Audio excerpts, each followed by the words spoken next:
4 million Americans are caring for an aging loved one as we speak, which can be completely overwhelming. Lydia is one of them.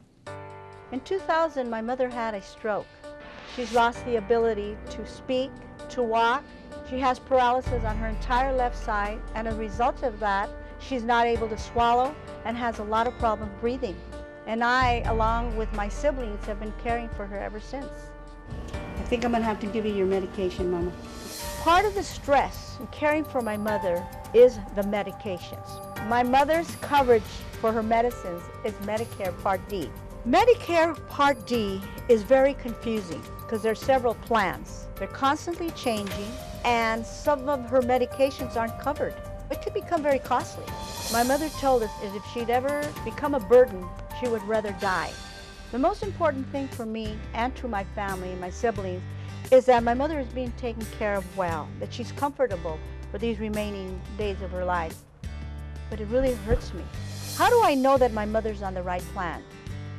And if not, what coverage do I choose so that I could continue to give my mom the proper care and love that she needs and so deserves?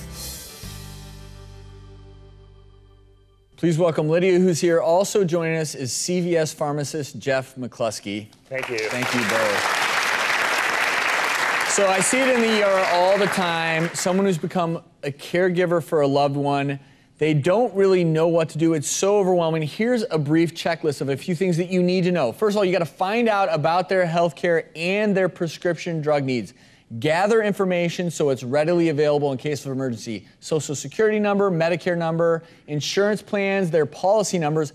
Make a list of contact numbers for healthcare professionals, the doctors, the specialists, the nurses, pharmacists. Then take an inventory of the current prescription drugs, the dosages the person is taking. You need to maintain a history of their past health problems. Otherwise, it's all too overwhelming. Absolutely, absolutely. And Lydia, you shared the fact that you have all these different Medicare Part D plans that are available to us. Yeah. Well, one of the things you have to do, as Travis already mentioned, is a list of those prescriptions and taking that list and doing a price comparison. There's Medicare savings calculator that you can list all the medications, and you need to do this every single year. That's the key thing. Open enrollment is going to start November 15th, and it goes through December 31st.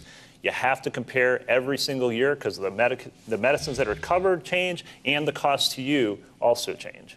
There are other ways that you can potentially save money too. We've talked about it before on the show. Absolutely. And that's generics. Yep. You also can have the pharmacist go into the pharmacy. Many of them can also do the plan comparisons, but they can also look at all the medications and look at the generics and see if there's generics that the doctor will allow you to be able to change to for your mom's care. So maybe potential savings in the plan itself as well as changing some of the medicines. Absolutely. From brand name to generic. Absolutely. And the pharmacist obviously can tell you the availability of the generics that are on the market. The generics are just as good. The FDA approves all of those. They're tested just as much. So you want to be able to do both.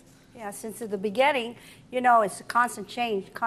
So every year you're where you were before. Yeah. And it's definitely a challenge, but you have to compare the plans. They do change every single year, and you have to take all the medicines and be able to do that. Thank you so much, Jeff. We appreciate it. Lydia, thank you. Coming up, more tips to keep you and your family healthy.